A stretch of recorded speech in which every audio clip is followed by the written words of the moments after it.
नमस्कार. क्रिकेटस्य कथारंभ.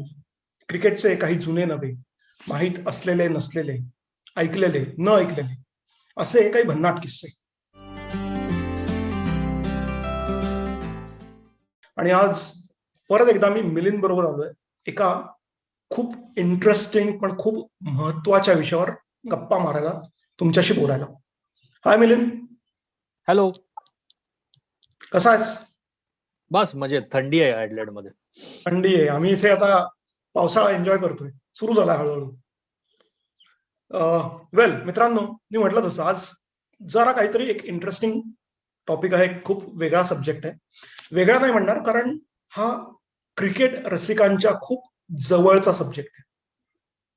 जवळजवळ 90 वर्षांपूर्वी 1932-33च्या सुमाराला ॲशेसची जी सिरीज झाली होती ऑस्ट्रेलिया विरुद्ध इंग्लंड, ती सिरीज क्रिकेट जगतामध्ये खूप प्रसिद्ध आहे. आणि ती सिरीज म्हणजे फेमस बॉडी लाईन सिरीज. आणि त्या बॉडी लाईन सिरीज बद्दलच काहीतरी बोलण्यासाठी आम्ही दोघंही आज आलेलो आहोत. आता बॉडी लाईन सिरीज कदाचित तुम्ही गोष्टी त्याच्या वाचल्या असतील, व्हिडिओज बघितले असतील. बॉडी लाईनची एक काय म्हणता येईल त्याला, एक सिरीज पण आली होती. टीव्हीवर एक सिरीज पण आली होती, ती तुम्ही बघितली असेल. अर्थात आता युट्यूब आणि या सगळ्याच्या उपलब्धतेमुळे बरेच व्हिडिओज आपल्याला बॉडी लाईन बद्दल आले. अनेक लोकांनी त्याच्याबद्दल लिहिलेलं आहे, त्याच्याबद्दल चर्चा झालेल्या आहेत. क्रिकेट जगतामध्ये तो विषय खूप वेळा चर्चेला गेलेला आहे. पण तरीही त्या विषयाची गंमत, त्या विषयामधला इंटरेस्ट कधीही संपलेला नाही. आणि आम्ही दोघांनी हा विषय निवडण्याच्या मागचं कारण एक्झॅक्टली हेच. कारण बॉडी लाईन हा आमच्या दोघांच्याही अतिशय जवळचा विषय. ऑस्ट्रेलिया आणि इंग्लंड यांच्यामध्ये 90 वर्षांपूर्वी झालेली सिरीज आजही आम्ही अनेकदा वाचतो. त्याच्याबद्दल बरंच वाचनही आम्ही केलेलं आहे. त्याच्याबद्दल खूप चर्चा झालेल्या आहेत. आणि ही फक्त क्रिकेट सिरीज आहे असं आम्हाला वाटत, कारण याच्यामध्ये बऱ्याच गोष्टी इन्व्हॉल्व आहेत. क्रिकेट हा एक जेंटलमन्स गेम म्हणून ओळखला जातो. पण या एका सिरीजमुळे बऱ्याच गोष्टी बदलल्या. त्या काय बदलल्या, त्या कशा बदलल्या, त्याच्यामध्ये कारणं काय होती. त्याला नुसतीच सिरीज नाहीये, नुसतीच एक गोष्ट नाहीये, तर त्याला खूप वेगळे वेगळे पदर आहेत, खूप वेगवेगळे अँगल आहेत. त्या सगळ्याच गोष्टींबद्दल थोडंफार आम्हाला बोलायचंय तुमच्याशी, आणि म्हणूनच आम्ही इथे आलेलो आहोत.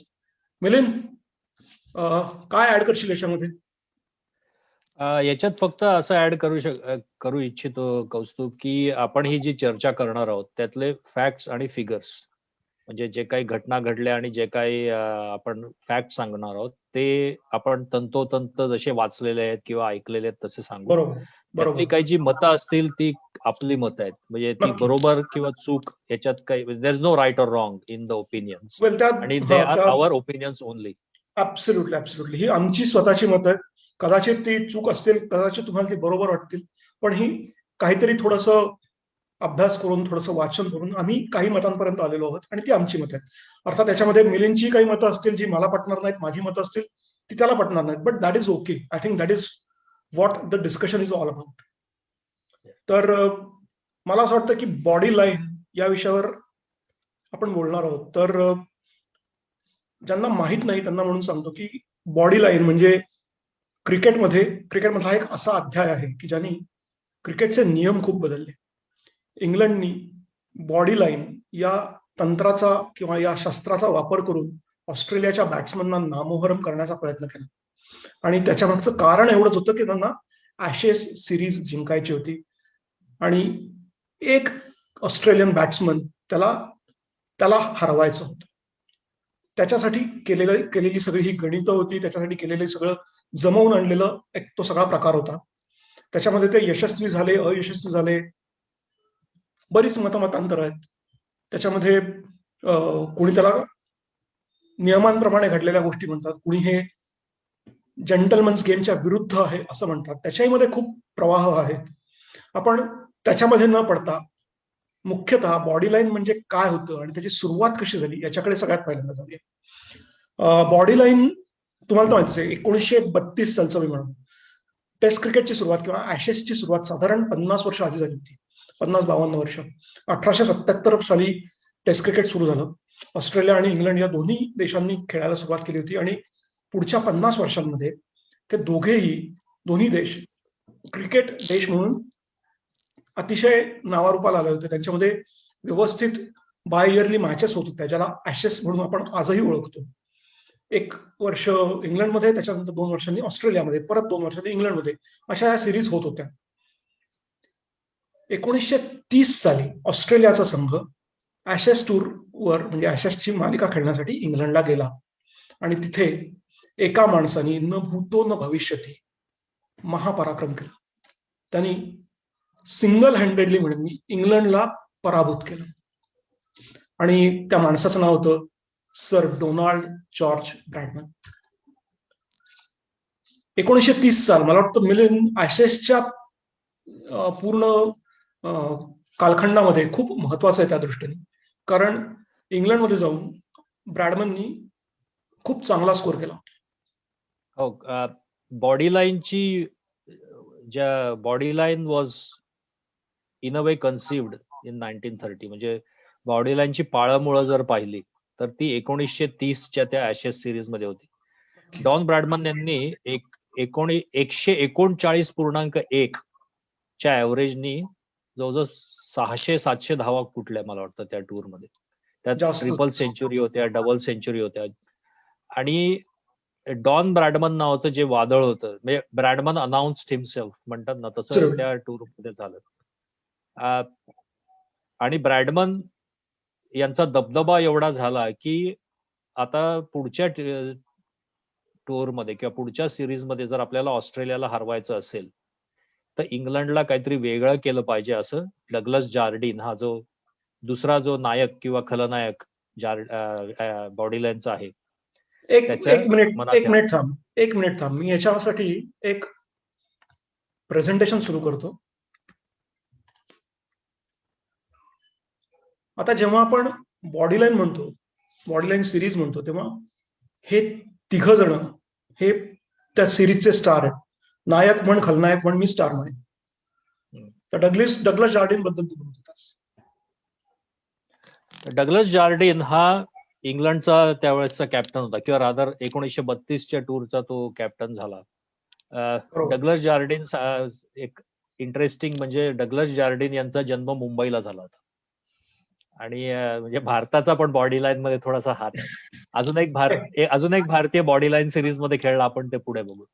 आणि डगलस जार्डिन यांचे वडील Indian civil services, foreign services मध्ये he was a very big man. आणि नंतर जार्डिन यांचा जरी जन्म मुंबईला झाला तरी ते बालपण त्यांचं एकटं इंग्लंडमध्ये गेलं आणि ते एका प्रसिद्ध शाळेमध्ये एकटे बोर्डिंग मध्ये वाढले. आणि त्याच्यामुळे जार्डिन हे जे व्यक्तिमत्व होतं हे फार वेगळं आणि एक कणखर व्यक्तिमत्व होतं. आणि थोडंसं विनिंग ऍट ऑल कॉस्ट ही जी एक हे थोडंसं त्यांच्या मनावर बिंबवलं गेलं ते शाळेमध्ये. भावना ती त्याच वेळेला रुजली असं त्या काळात रुजली. आणि हॅरल्ड लारवूड हे थोडेसे वेगळे होते. Harold Larwood diametrically opposite to Jardine on the socio economic strata. Harold Larwood हे एका खाण कामगाराचा मुलगा होता आणि स्वतः देखील त्यांनी खाणीत काम केलं होतं.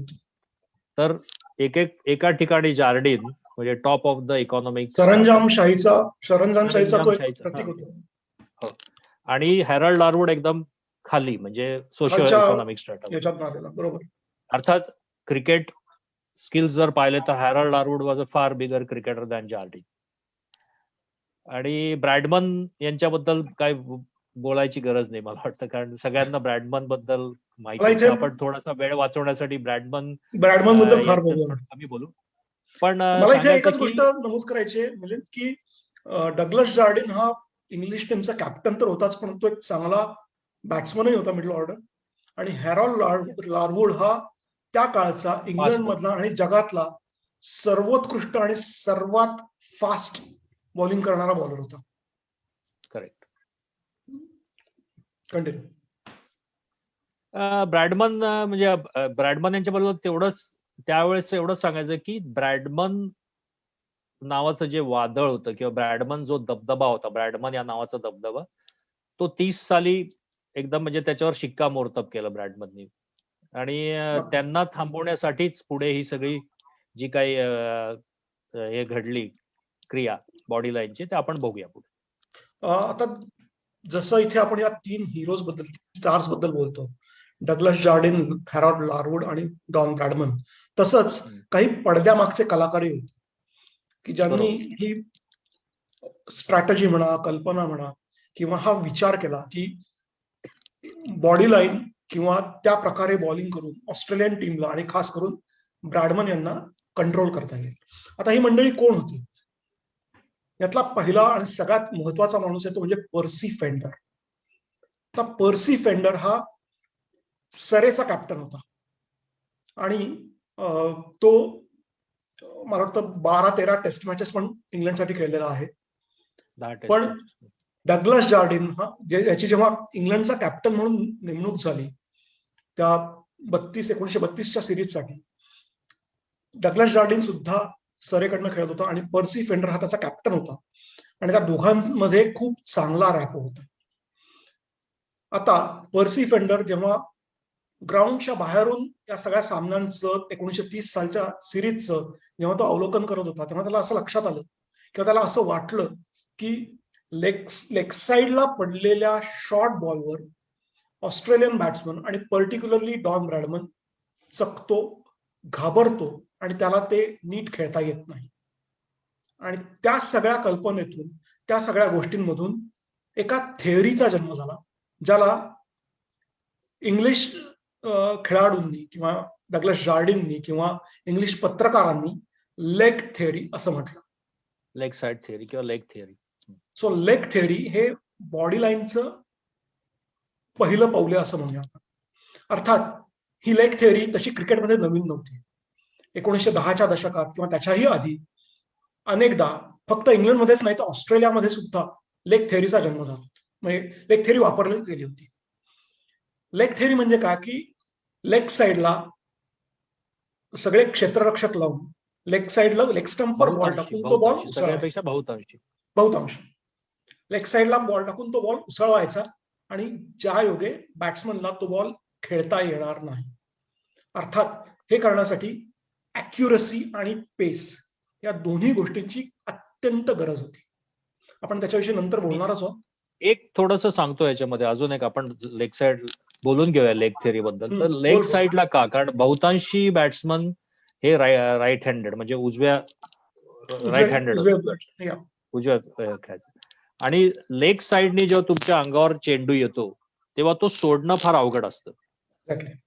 जर राईट उजवीकडनं म्हणजे ऑन साइडने जेव्हा चेंडू येतो तो अंगावर जर आला तर तो अंगावर उसळून सोडायला अवघड असतो. जर ऑन साइडला म्हणजे ऑफ स्टंपच्या बाहेर जर चेंडू त्याच वेगाने टाकला तर बॅट्समनला तो चेंडू बाजूला सरकून सहजपणे सोडता येतो.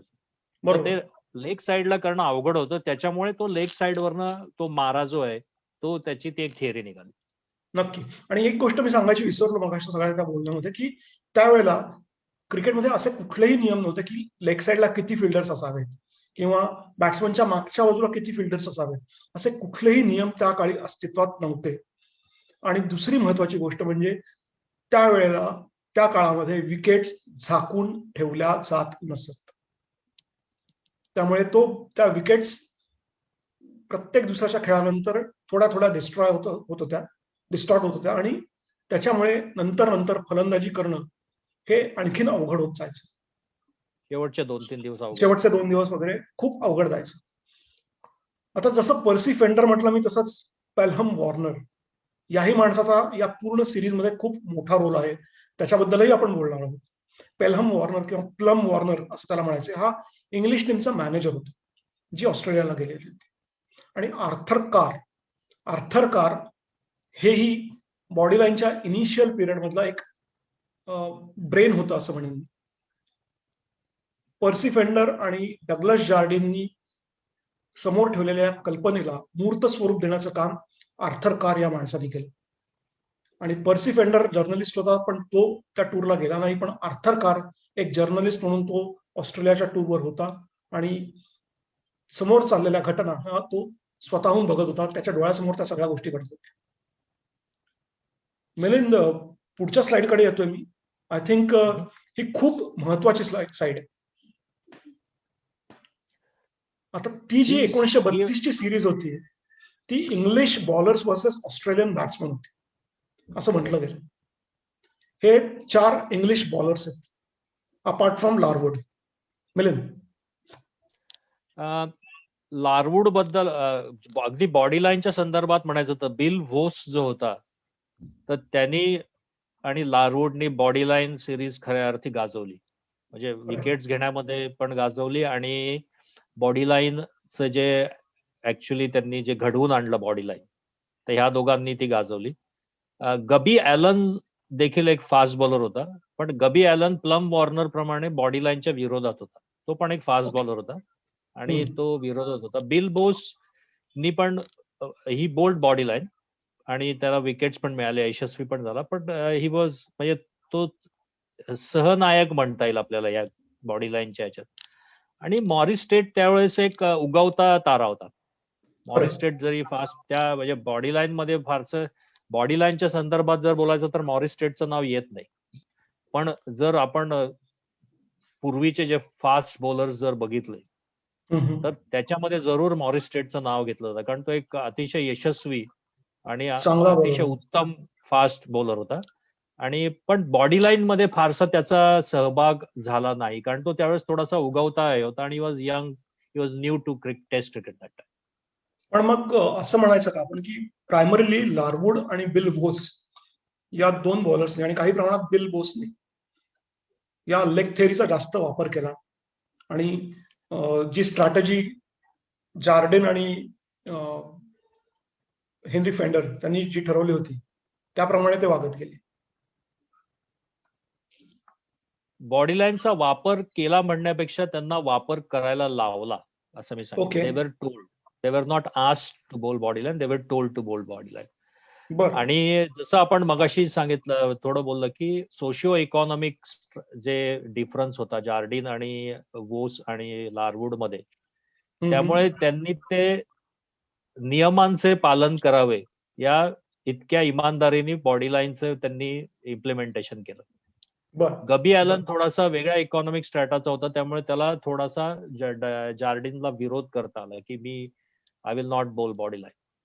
पण लारवुड आणि वोस आणि थोड्या काही अंशी बिल बोज यांनी तंतोतंत जार्डिननी हुकूम दिल्या, मी हुकूमच म्हणेन ऑलमोस्ट, हुकुमांचे पालन केले आणि बॉडी लाईन त्यांनी इम्प्लिमेंट केलं किंवा एक्झिक्यूट केलं.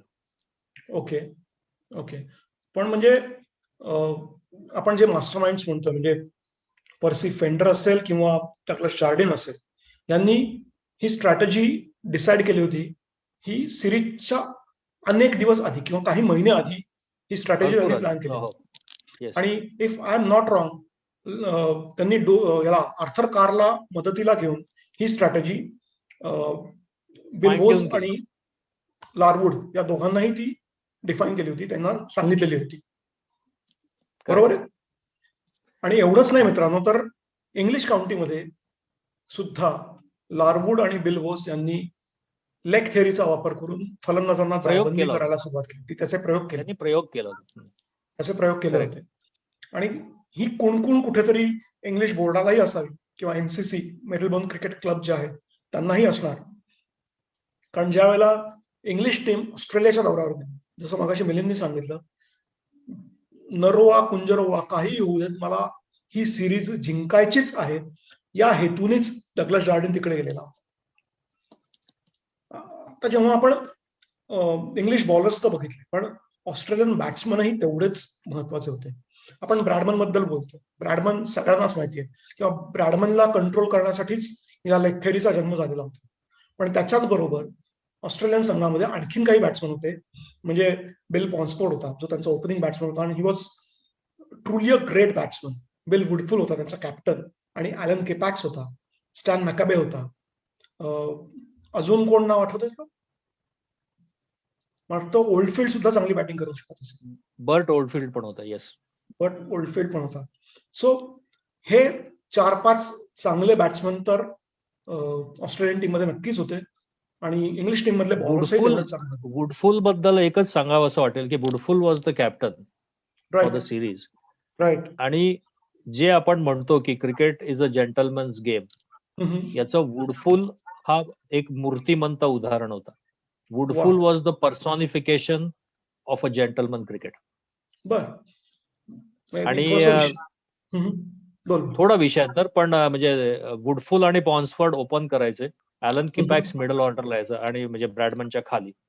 पण Woodfull was the absolute gentleman who played cricket right. आणि त्यावेळेसचा कॅप्टन पण होता. आणि वुलफूड by profession was a teacher. Correct. So त्यामुळेच कदाचित he was a absolute gentleman. Maybe, maybe. So हा सगळा बॉडी लाईन सिरीजचा एक एक थोडासा भाग झाला की ज्याच्यात आपण टीम्स बद्दल बोललो, बॉडी लाईन काय होती हे बोललो. अर्थात अजूनही बॉडी लाईन हा शब्द त्या सिरीजच्या बाबतीत बोलला गेलेला नव्हता. त्याची पण एक खूप वेगळी, खूप मजेदार गोष्ट आहे, त्याच्याबद्दल आपण बोलणारच आहोत. मिलिंद, मला असं विचारायचं, तू मगासपासून सोशो इकॉनॉमिक म्हणतोस, तर जार्डिनचं जे स्टेचर होतं किंवा तो ज्या बॅकग्राऊंड मधून आलेला होता, सो त्याला आहे बाकी लोकांना हुकूम करणं, त्यांच्यावर हुकूम सोडणं हे सहज शक्य होतं. आणि मी जे काय लारोड बद्दल थोडंफार वाचलंय, तू जसं मगाशी म्हणालास, तो एका खाणकामगाराचा मुलगा, तो स्वतः खाणीत काम करायचा आणि क्रिकेट खेळताना त्याची अॅक्युरेसी, त्याचा पेस हा तुफान होता. तो त्यावेळेचा एक सर्वोत्कृष्ट बॉलर होता असं म्हटलं जातं. पण मग अशी काय परिस्थिती तिथे होती इंग्लंडमध्ये त्यावेळेला की लारवूडला किंवा बिल वोसला किंवा काही प्रमाणात बिल बोसला सुद्धा जार्डिनच्या त्या हुकुमाची म्हणजे ती ऑर्डर पाळणं हे आवश्यकच होतं. त्याचे अजून एक थोडंसं आपण जर बॅकग्राऊंड पाहिलं तर सिरीज 1932 साली झाली, बरोबर. बरोबर. ऑस्ट्रेलियाला इंग्लिश साम्राज्याकडनं स्वतंत्रता किंवा they became a dominion, they were not independent, they became a dominion in 1900. 1900 साली ऑस्ट्रेलिया स्वतंत्र झाली असं म्हणता येईल, पण पूर्णतः नाही, एक डोमिनियन म्हणून. ऑस्ट्रेलिया आणि न्यूझीलंड दोन्ही त्यावेळेस स्वतंत्र झाले. तर जरी 32 वर्ष झाली असली तरी इंग्लंडमध्ये एक अशी, इंग्लंडच्या लोकांमध्ये अशी एक त्या साम्राज्याची अजून त्यांच्यामध्ये ती एक हे होती, दे हॅड द फिलिंग की they still rule the world.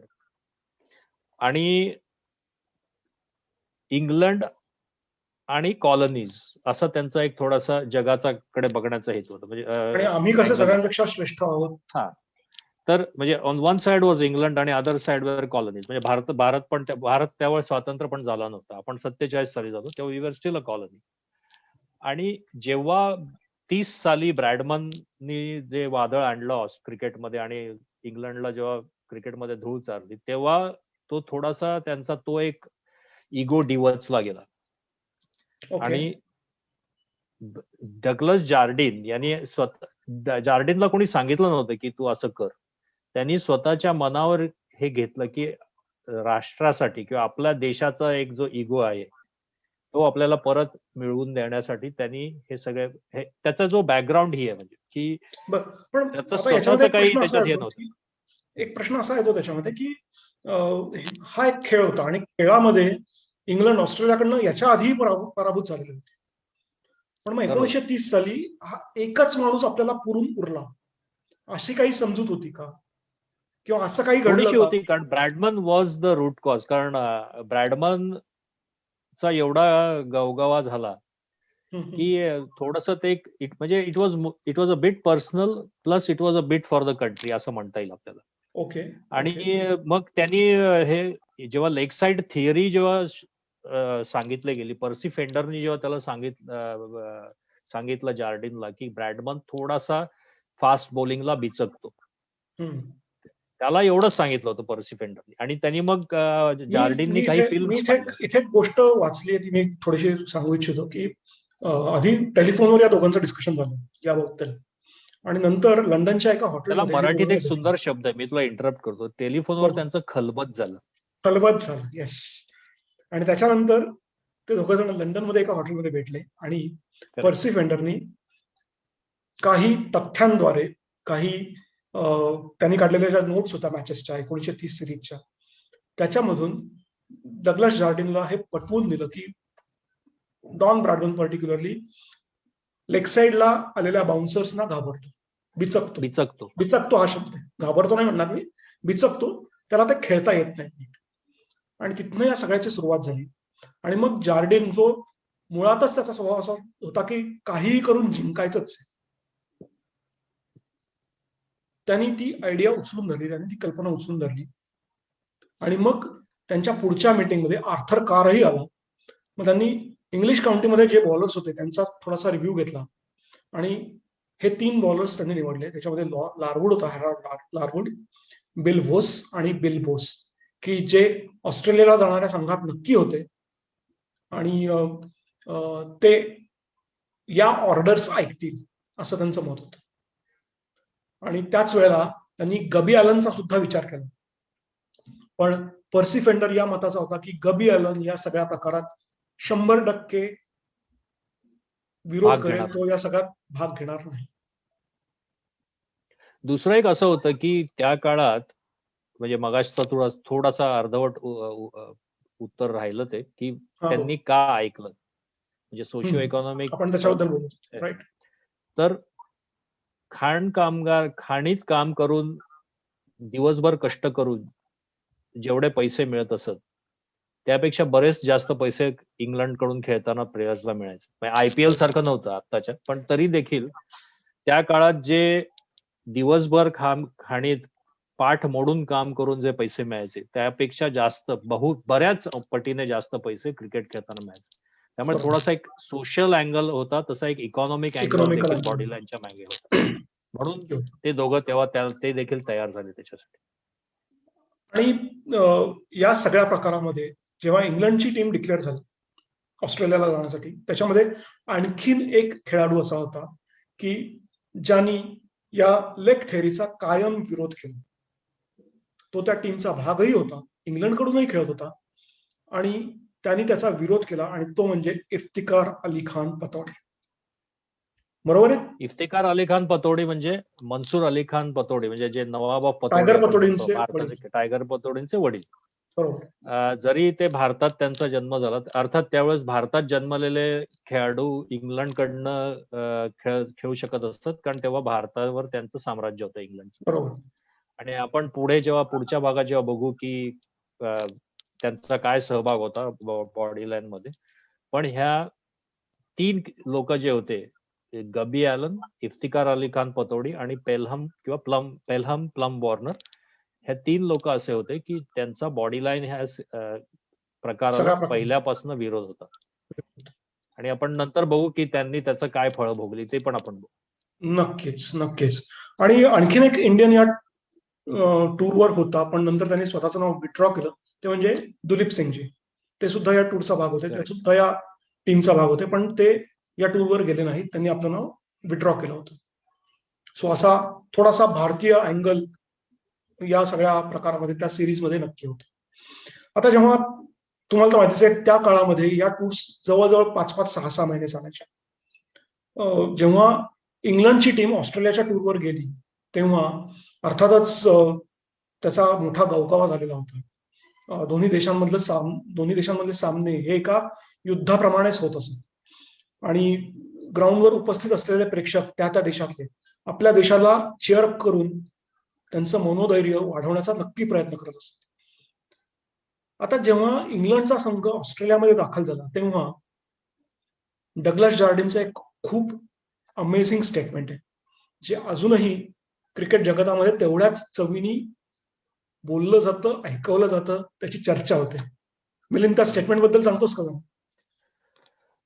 हे स्टेटमेंट जार्डिननी पहिल्याच ऑस्ट्रेलियामध्ये जेव्हा ते आले, आय वुड से लँड झाले, कारण तेव्हा बोटीने प्रवास व्हायचा, तेव्हा विमानाने प्रवास व्हायचा. ऑस्ट्रेलियामध्ये जेव्हा त्यांची बोट ऑस्ट्रेलियाच्या ह्याला लागली, तेव्हा जेव्हा पहिली प्रेस कॉन्फरन्स झाली तेव्हा त्यांना जेव्हा जार्डिनला विचारलं की how do you intend to play this series, Jardine म्हणाले की I have not come here to make friends, I have come here to win. आणि पहिल्याच प्रेस कॉन्फरन्स मध्ये Jardine became public enemy number 1 of Australia and especially the Australian journalist. Absolutely. तर त्याच्यामध्ये एक पण सुंदर वाक्य आहे, मी जेव्हा हा बॉडी लाईन बद्दल आपण जेव्हा वाचतो तेव्हा त्याच्यात एक असं वाक्य आहे की Jardine distance himself immediately on arriving in Australia from the journalist. म्हणजे त्याच्याबद्दल डिसलाईक पेक्षा घृणा वाटू लागली लोकांना, जर्नलिस्ट. ते बरोबर इथपर्यंत ते वाईट हे झालं. बरोबर. पण एक लक्षात घेणं, म्हणजे मला या स्टेटमेंटमध्ये खूप अजून एक पॉईंट मला त्यातला सांगावासा वाटतो, की जार्डिन असं म्हणला की I am here to win Ashes, I am not here to make friends. Correct. बरोबर आहे.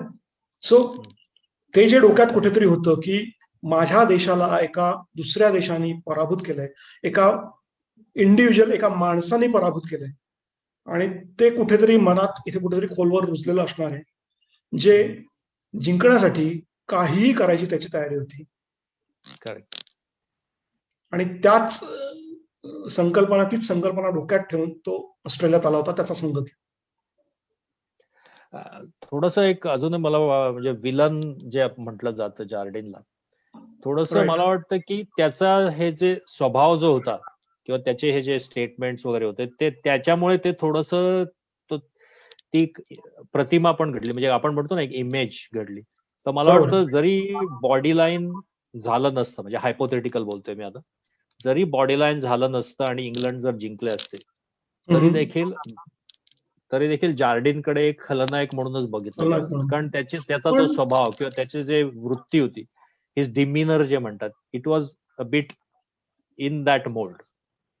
आणि हेच एक कारण असेल की ही सिरीज खूप आयकॉनिक म्हटली जाते, कारण हा जो जेंटलमन्स गेम होता ना, त्याला तडा देण्याचं काम डग्लस जार्डिननी, त्याच्या संघाने किंवा या स्टेटमेंट्सनी केलं होतं. बरोबर. म्हणजे जर पटकन सांगायचं तर 3 गोष्टी आठवतात, 3 सिरीज मनावर पटकन मनात येतात की ज्यांनी क्रिकेटच्या प्रतिमेला तडा दिला.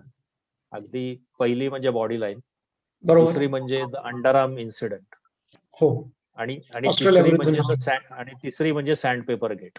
आता 3 वर्षांपूर्वी, 4 वर्षांपूर्वी घडली गोष्ट.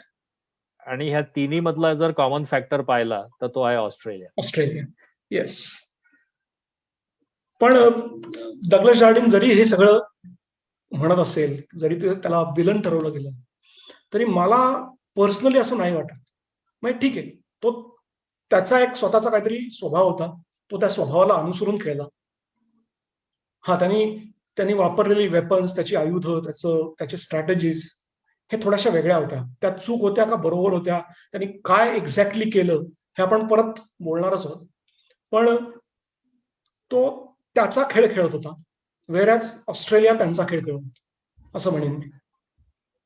जर थोडंसं टेक्निकल सांगायचं तर देर आर 2 थिंग्स इन्व्हॉल्व, म्हणजे 2 गोष्टी आहेत. एक म्हणजे लॉज ऑफ क्रिकेट आणि दुसरं म्हणजे the spirit of cricket. Spirit of cricket. आता लॉज ऑफ क्रिकेटचं जर पटकन तुला पुस्तक दाखवायचं तर दिस इज लॉज ऑफ क्रिकेट. थोडं वर घेतोस? येस. दिसतंय? ओके. तर ह्याच्यामध्ये 42 लॉज ऑफ क्रिकेट आहेत त्या पुस्तकात, आणि त्याच्या पहिल्या पानावर एक स्पिरिट ऑफ क्रिकेट नावाचं एक प्रिॲम्बल आहे. तर डग्लस जार्डिननी लॉज ऑफ क्रिकेट जे त्यावेळेस होते त्यातलं काहीही लॉ त्यांनी तोडला नाही किंवा तो त्या लॉज ऑफ क्रिकेटच्या अनुसरून खेळला. बरोबर. स्पिरिट ऑफ क्रिकेट तेव्हा it was not a defined charter किंवा प्रिॲम्बल, पण cricket is a gentleman's game हे तेव्हा देखील एक भावना होती, आज देखील आहे. म्हणजे क्रिकेटचा जर बाकी खेळांमधनं जर वेगळेपणा बघायचा तर that is what separates cricket from other sports.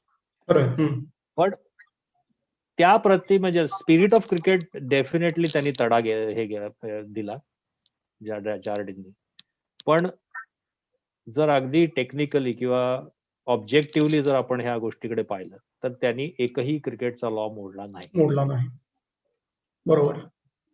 He played within the laws of the game, but it was anti spirit of cricket, असं मी म्हणतो. त्यामुळे विलन हिरो हे ज्याच्या कसं असतं की हिरो आणि विलन देखील तुम्ही कुठल्या बाजूनी बघताय खेळ ह्याच्यावर ठरलं जातं. बरोबर. तेच म्हटलं मी, ज्यांनी ठरवायचं त्यांनी ठरवावं. येस.